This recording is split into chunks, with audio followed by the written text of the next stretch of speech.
नमस्कार दोस्तों, मोरी क्लासेस में आपका स्वागत है। आज हम रीजनिंग का प्रैक्टिस सेट पहला सोल्व करेंगे जो कि आने वाली परीक्षाओं के लिए काफ़ी इंपॉर्टेंट है। यदि आप किसी भी परीक्षा की तैयारी कर रहे हो तो ये प्रैक्टिस सेट आपके लिए काफ़ी इंपॉर्टेंट है, क्योंकि इस प्रैक्टिस सेट में जो प्रश्न पूछे गए हैं उसी टाइप के प्रश्न आपकी परीक्षाओं में पूछे जाएंगे। तो चलिए हम शुरू करते हैं प्रश्न 1 से। हमारा पहला प्रश्न दिया है, प्रश्न कह रहा है कि निम्नलिखित प्रश्न में लुप्त संख्या ज्ञात कीजिए। यानी यहाँ पर एक हमें प्रश्नवाचक चिन्ह दिया है, यहाँ पर हमें संख्या ज्ञात करनी है। तो जब भी ऐसे प्रश्न को सोल्व करना है तो सबसे पहले जो प्रश्नवाचक चिन्ह दिया है उसी की जगह यहाँ पर 56 कैसे लिखा है और यहाँ पर 38 कैसे लिखा है, हमें ये पता करना है। जिस तरीके से यहाँ पर 38 लिखा गया है और यहाँ पर 56 लिखा गया है, सेम उसी तरीके से यहाँ पर संख्या बताना है। तो सबसे पहले हम ये पता करेंगे कि यहाँ पर 38 कैसे लिखा गया है। ठीक है, तो देखिए यहाँ पर हमें साइड में संख्या लिखी है, यहाँ पर 4, 6 और यहाँ पर 9। ठीक है, अगर हम इन सभी को आपस में जोड़ देते हैं, ठीक है, अगर हम सभी को आपस में जोड़ देते हैं तो 4 और 6 10 और 10 में 9 को जोड़ेंगे तो 19, यानी कि सभी को जोड़ने पर यहाँ पर कितना हो रहे हैं, 19 हो रहे हैं। लेकिन यहाँ पर 38 दिया है। ठीक है, यानी अगर हम यहाँ पर 19 का 2 गुना कर देते हैं तो 19 का 2 गुना कितना होता है, 38 होता है। ठीक है, अब 38 यहाँ पर दिया है। अब इसी तरीके से क्या करेंगे, यहाँ पर भी 8 में 9 को जोड़ेंगे। ठीक है, तो 8 में 9 को जोड़ेंगे तो 17 और 17 में 11 को जोड़ेंगे तो यहाँ पर 28 हो जाएंगे। ठीक है, और 28 का भी क्या करना है, हमें 2 गुना करना है। तो 28 का 2 गुना कितना होता है, तो 28 का 2 गुना होता है 56। ठीक है, कितना होता है, 56, और 56 यहाँ पर दिया है। ठीक है, जिस तरीके से यहाँ पर आपस की संख्या को जोड़ के 2 गुना करा है, हम भी यहाँ पर आपस की संख्या को जोड़ेंगे और 2 गुना करेंगे। ठीक है, तो 12 में 13 को जोड़ेंगे तो यहाँ पर कितने हो जाएंगे, 25, और 25 में 11 को जोड़ देंगे तो यहाँ पर हमारे कितने हो जाएंगे, 36 हो जाएंगे। ठीक है, और 36 का भी हम क्या करेंगे, 2 गुना करेंगे। तो 36 का 2 गुना कितना होता है, तो 36 का 2 गुना होता है 72, यानी कि 72। तो जो प्रश्नवाचक चिन्ह है यहाँ पर क्या आएगा, 72 आएगा। ठीक है, तो ऑप्शन में देखिए 72 हमें ऑप्शन नंबर ए में दिया है, तो ऑप्शन नंबर ए हमारा इस प्रश्न का सही जवाब होगा। ठीक है, अब चलिए हम बढ़ते हैं प्रश्न 2 पे। अब दूसरे नंबर का प्रश्न दिया है, प्रश्न कह रहा है कि नीचे दिए गए विकल्पों में से संबंधित शब्दों को चुनिए। नहीं, यहाँ पर जैसे पैमाना का संबंध लंबाई से है तो हमें यहाँ पर सिस्मोग्राफ का बताना है। ठीक है, तो ऐसे प्रश्नों को कैसे सोल्व करते हैं समझिए। सबसे पहले आपको ये पता करना है कि जो पैमाना लिखा है और उसका संबंध लंबाई से कैसा है, सेम तरीके से यहाँ पर सिस्मोग्राफ का बताना है। ठीक है, तो देखिए यहाँ पर हम क्या करेंगे, जैसे पैमाना से हम क्या करते हैं, लंबाई को नापते हैं। ठीक है, पैमाना से हम लंबाई को नापते हैं, सेम उसी तरह से जो सिस्मोग्राफ है, ठीक है, सिस्मोग्राफ से हम किसे नापते हैं, तो यहाँ पर हम भूकंपों को मापते हैं। ठीक है, किसको मापते हैं, भूकंपों। तो यहाँ पर क्या हो जाएगा, जो प्रश्नवाचक चिन्ह है यहाँ पर हो जाएगा भूकंप। ठीक है, क्या हो जाएगा, भूकंप, क्योंकि देखिए जो हमारा पैमाना है इससे हम क्या मापते हैं, लंबाई मापते हैं। ठीक है, तो सिस्मोग्राफ दिया और इससे हम क्या मापते हैं, भूकंप मापते हैं। तो इस प्रश्न का सही जवाब क्या होगा, ऑप्शन बी हो जाएगा। ठीक है, कौन सा हो जाएगा, ऑप्शन बी। अब चलिए हम बढ़ते हैं प्रश्न 3 पे। अब तीसरे नंबर का प्रश्न दिया है, प्रश्न कह रहा है कि निम्नलिखित श्रृंखला श्रेणी में असंगत ज्ञात करें। ठीक है, यानी यहाँ पर हमें कुछ संख्या दी है 30, 27, 36, 45 और 72, और प्रश्न कह रहा है कि यहाँ पर हमें क्या करना है, इस श्रृंखला श्रेणी में असंगत ज्ञात करना है। ठीक है, यानी जो कौन सी संख्या है जो अलग है। तो देखिए अगर हम यहाँ पर अंतर देखते तो यहाँ पर देखिए 3 माइनस हो रहा है। ठीक है, देखिए 27 से 36 देखेंगे तो यहाँ पर क्या हो रहा है, +9 हो रहा है। फिर 36, यहाँ पर 36 से 45 देखेंगे तो यहाँ पर देखिए 45, मतलब यहाँ पर 9 प्लस हो रहा है। ठीक है, लेकिन यहाँ पर कुछ ज़्यादा ही संख्या प्लस हो रही है। तो अब क्या करेंगे, देखिए ऐसे में आपको क्या करना है, यहाँ पर ध्यान से देखिए, अगर हम इनको आपस में जोड़ देते हैं 30 और 0 को, यानी कि 30 में यहाँ पर देखिए तो इनको आपस में जोड़ेंगे तो 3। ठीक है, और इनको भी आपस में जोड़ेंगे तो 9। ठीक है, फिर देखिए इनको आपस में जोड़ेंगे तो यहाँ पर भी 9, इनको आपस में जोड़ेंगे तो यहाँ पर भी 9, और इनको आपस में जोड़ेंगे तो यहाँ पर भी 9। हमें क्या पूछा था, असंगत ज्ञात करें।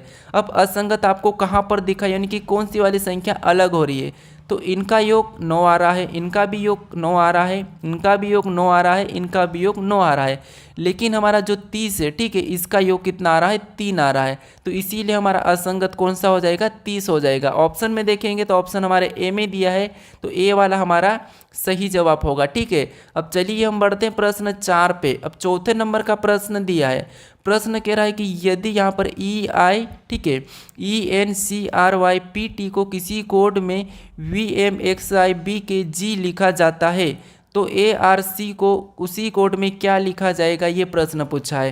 यानी हमारा ये कोडिंग डिकोडिंग का प्रश्न है। हमें सबसे पहले ये पता करना है कि यहाँ पर ENCRYPT का कोड यहाँ पर VMXIBKG कैसे लिखा है, ठीक है।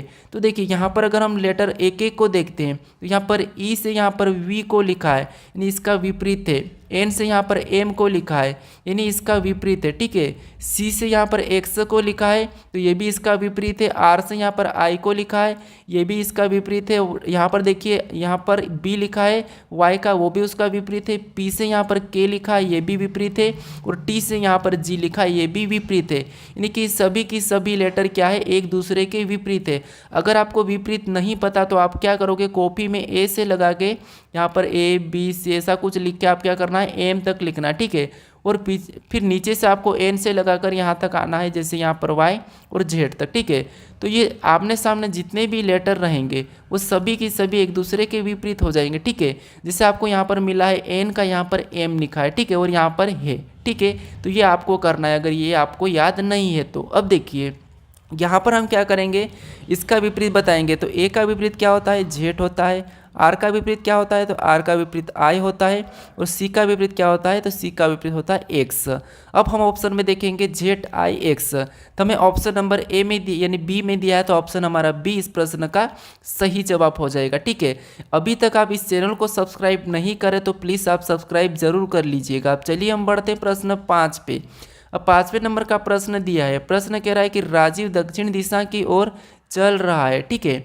वहाँ 2 बार दाई ओर मुड़ता है और फिर दाई ओर मुड़ता है। अब वहाँ उसके सम्मुख कौन सी दिशा में। यानी दोस्तों देखिए ये प्रश्न कह रहा है कि राजेश दक्षिण दिशा में चल रहा है। यानी देखिए दिशा में आपको पता होना चाहिए, जैसे दिशा हमारी 4 प्रकार रहती है, जैसे ऊपर की ओर उत्तर, नीचे दक्षिण, और राइट में पूर्व, और लेफ्ट में पश्चिम, ठीक है। अब देखिए यहाँ पर प्रश्न कह रहा है कि राजीव दक्षिण दिशा की ओर चल रहा है। तो मान लीजिए यहाँ से राजीव दक्षिण दिशा में चल रहा है, ठीक है। फिर देखिए वहाँ 2 बार दाईं ओर मुड़ता है, यानी दक्षिण दिशा में चलने के बाद 2 बार दाईं ओर, तो एक तो ये पहला दाईं ओर और ये दूसरा दाईं ओर मुड़ा, ठीक है। फिर आगे कहा है कि और फिर दाईं ओर मुड़ता है, मतलब और फिर दाईं ओर मुड़ता है। तो यहाँ से चलने का वापस दाईं ओर इधर जाएगा, ठीक है। तो ये इधर मुड़ चुका। अब देखिए अब उसके सम्मुख कौन सी दिशा में, यानी ये प्रश्न कह रहा है कि अब राजेश का मुख किस दिशा में, तो राजेश अभी इस दिशा में जा रहा है। तो देखिए दिशा देखिए दक्षिण है, फिर इधर गया, फिर इधर गया और इधर वापस जा रहा है। तो ये कौन सी हो जाएगी, पूर्व हो जाएगी, ठीक है। यानी कि राजेश कौन सी दिशा में जा रहा है, पूर्व में जा रहा है। तो ऑप्शन में देखेंगे पूर्व हमारी ऑप्शन सी में दिया है, तो ऑप्शन सी हमारा इस प्रश्न का सही जवाब हो जाएगा, ठीक है। अब चलिए हम बढ़ते प्रश्न 6 पे। अब 6 नंबर का प्रश्न दिया है। प्रश्न कह रहा है कि यदि 3 स्टार 2 बराबर 25, 8 स्टार 7 बराबर 255, यहाँ पर 25, फिर तो 7 स्टार 2 बराबर एक प्रश्नवाचक चिन्ह देके बताया, ठीक है। यानी दोस्तों यहाँ पर देखेंगे हम, जैसे यहाँ पर क्या दिया है, 3 स्टार 2 बराबर 25 दिया है, 8 स्टार 7 बराबर 225 दिया है, और यहाँ पर पूछा हमें कि 7 स्टार 2 बराबर कितना होगा, ठीक है। तो देखिए ऐसे प्रश्नों को कैसे सोल्व करना है, सबसे पहले हमें ये पता करना है कि यहाँ पर 2 स्टार 3 बराबर, यानी कि 3 स्टार 2 बराबर यहाँ पर 25 कैसे लिखा है, ठीक है। तो देखिए अगर हम इस 25 को लाते हैं तो इनको क्या करेंगे, आपस में जोड़ लेते हैं, ठीक है। तो कितने होते हैं, 5 होते हैं, और 5 का स्कोर करेंगे तो यहाँ पर 5 का वर्ग कितना होता है, 25, और 25 लिखा है। इसी तरीके से यहाँ पर भी क्या करेंगे, इन दोनों को जोड़ेंगे तो 8 7 कितने होते हैं, 15 होते हैं, ठीक है। और 15 का भी यहाँ पर वर्ग करेंगे तो 15 का वर्ग 225 यहाँ पर लिखा है, ठीक है। यहाँ पर भी दोनों को जोड़ के उसका वर्ग लिखा है, यहाँ पर भी दोनों को जोड़ के उसका वर्ग लिखा है। तो हम भी क्या करेंगे, इन दोनों को जोड़ेंगे, उसका वर्ग बताएंगे। तो 7 और 2 कितने होते हैं, 9 होते हैं, और 9 का जब वर्ग करते हैं तो 9 का वर्ग कितना होता है, 81 होता है, ठीक है, यानी कि 81। तो जो प्रश्नवाचक चिन्ह दिया है यहाँ पर 81 होगा। ऑप्शन में देखेंगे 81, तो हमें ऑप्शन नंबर डी में देखने को मिला है, तो ऑप्शन डी हमारा इस प्रश्न का सही जवाब हो जाएगा, ठीक है। अब चलिए हम बढ़ते हैं प्रश्न 7 पे। अब 7वें नंबर का प्रश्न दिया है। प्रश्न कह रहा है कि नीचे दी गई श्रृंखला श्रेणी ज्ञात करें, यानी हमें यहाँ पर कुछ संख्या, यानी कि यहाँ पर हमें श्रृंखला श्रेणी दी है, ठीक है, अक्षर की, तो हमें इसे ही ज्ञात करना है। तो देखिए यहाँ पर क्या करना है, जब भी आपको ऐसे प्रश्न मिले हैं परीक्षा में तो आपको करना है एक एक लेटर को देखना है। जैसे यहाँ पर बी के बाद क्या लिखा है, सी, सी के बाद डी, तो अगला क्या आएगा, एफ आएगा, ठीक है, क्या आएगा, एफ। अब देखिए यहाँ पर सी के बाद क्या लिखा है डी, फिर यहाँ पर ई, तो अगला क्या आएगा एफ आएगा। ठीक है, अगला क्या आएगा एफ आएगा। अब और भी देखेंगे तो और देखिए यहाँ पर जैसे ये एफ के बाद क्या लिखा है जी, जी के बाद एच, तो अगला क्या आ जाएगा आई आ जाएगा। ठीक है, अगला क्या आ जाएगा आई। अब ऑप्शन में देखेंगे हम कि एफ, ठीक है एफ फिर आई, एफ एफ आई ऑप्शन में देखेंगे तो ऑप्शन हमें यहाँ पर देखिए ऑप्शन ए में मिला है, तो ऑप्शन ए हमारा यहाँ पर सही होगा। आप मुझे कमेंट करके ज़रूर बताइए कि आपको प्रश्न समझ में नहीं आ रहे या आ रहे हैं। ठीक है, अब चलिए हम बढ़ते हैं प्रश्न 8 पे। अब 8वें नंबर का प्रश्न दिया है। प्रश्न कह रहा है कि यदि सितंबर का कोट 55 यानी कि सितंबर का मान 55 है और जनवरी का मान 42 है, दिसंबर का मान यहाँ पर 48 है, तो हमें अगस्त का मान क्या होगा ये पूछा है। ठीक है, तो देखिए दोस्तों आपको यहाँ पर ये प्रश्न कठिन लग रहा होगा, लेकिन यहाँ पर ध्यान से देखिए जब भी आपको ऐसे प्रश्न मिले यानी कि ये हमें क्या दिया है सितंबर और यहाँ पर लिखा है 54, अगर हम इनके अंकों के नंबर का योग करेंगे तो हमारे पास 54 से ज़्यादा आएंगे। ठीक है, तो अब क्या करेंगे देखिए जैसे इन अंक यहाँ पर हम क्या करेंगे यहाँ पर अक्षर उनको गिनेंगे, सितंबर के अक्षर को गिनेंगे। जैसे यहाँ पर देखिए 1 2 3 4 5 6 7 8 9, यहाँ पर कितने हैं 9 है। ठीक है, कितने हैं 9 है। अब देखिए हमें क्या यहाँ पर दिया है 54 दिया है, अगर हम 9 का 6 के साथ गुणा करते हैं तो यहाँ पर कितना होते हैं 9 छिंग 54। ठीक है, कितना होते हैं 9 छिंग 54। अब देखिए यहाँ पर 54 दिया है, सेम तरीके से हम जनवरी का गिनेंगे जैसे 1 2 3 4 5 6 7, यहाँ पर क्या दिया है 7 दिया है, और 7 को भी अगर 6 गुना करते हैं तो 7 का 6 यानी कि 7 छंग 42। ठीक है, और 42 भी यहाँ पर जनवरी का कोड दिया है।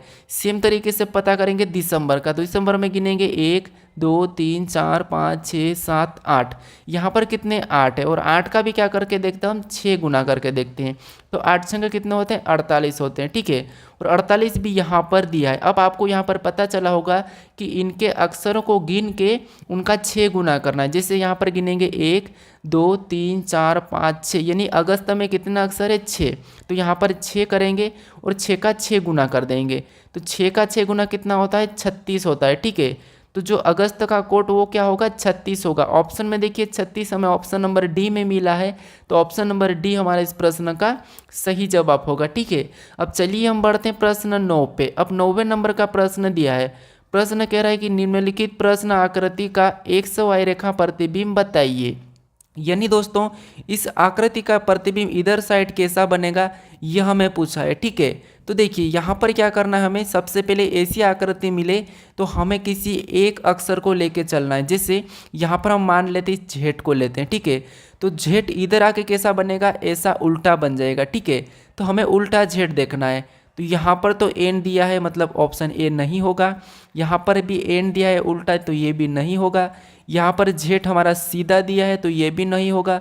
हमें उल्टा जेड सिर्फ कहाँ पर दिया है तो देखिए यहाँ पर दिया है। ठीक है, क्योंकि तो ये भी तो हमारा सीधा ही जेड, यहाँ पर भी सीधा है और ये उल्टा एन है, तो हमें ऑप्शन नंबर कहाँ पर मिला है डी में मिला है, तो ऑप्शन डी हमारा यहाँ पर सही होगा। ठीक है, इस तरीके से अगर प्रश्न को सोल्व करोगे तो आप कुछ ही सेकंड में सोल्व कर लोगे।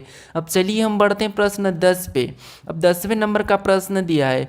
प्रश्न कह रहा है कि निम्न आकृति में वृत्तों की संख्या ज्ञात कीजिए, यानी हमें यहाँ पर क्या करना है वृत्तों की संख्या गिन के बताना है। भले ही प्रश्न आसान है लेकिन फिर भी हमें ध्यान से गिनना चाहिए। जैसे यहाँ पर देखिए गिनेंगे तो 1 फिर 2 3 4 5 6 और ये बड़ा 7। ठीक है, फिर 8 9 10 11 12 13 फिर 14 15 16 17 18 19, यहाँ पर टोटल गिनने पर कितने हो रहे हैं 19 हो रहे हैं। ठीक है, तो यहाँ पर 19 हम ऑप्शन में देखेंगे तो 19 हमारा ऑप्शन नंबर ए में दिया है, तो ऑप्शन ए हमारा यहाँ पर सही जवाब हो जाएगा। ठीक है, तो आपको क्या करना था यहाँ पर वृत्तों की संख्या गोल वाली संख्या गिन के बताना था। अब चलिए हम बढ़ते हैं प्रश्न 11 पे। अब 11 नंबर का प्रश्न दिया है। प्रश्न कह रहा है कि BAB का संबंध CEC से है तो DID का संबंध बताना। ठीक है, तो इस प्रश्न का आपको सही जवाब क्या है ये मुझे कमेंट करके बताना। ठीक है, तो आज का ये होमवर्क है। ठीक है, तो आप मुझे इसका सही जवाब क्या है कमेंट करके ज़रूर बताएं। ठीक है, चलिए अभी तक आप इस चैनल को सब्सक्राइब नहीं करे हो तो प्लीज़ सब्सक्राइब ज़रूर कर लीजिए दोस्तों, क्योंकि आप वीडियो देख लेते हो लेकिन सब्सक्राइब नहीं करते हो, तो सब्सक्राइब ज़रूर कर लीजिए और वीडियो को शेयर भी ज़रूर कर दीजिएगा। ठीक है, और अभी तक लाइक नहीं किया तो लाइक भी ज़रूर कर ले ताकि हमें भी कुछ मोटिवेट मिले। ठीक है, तो आप बताइए कि इसका सही जवाब क्या है जो प्रश्नवाचक चिन्ह है यानी कि DID का संबंध किससे। ठीक है, चलिए हम मिलते हैं अपने नेक्स्ट वीडियो में।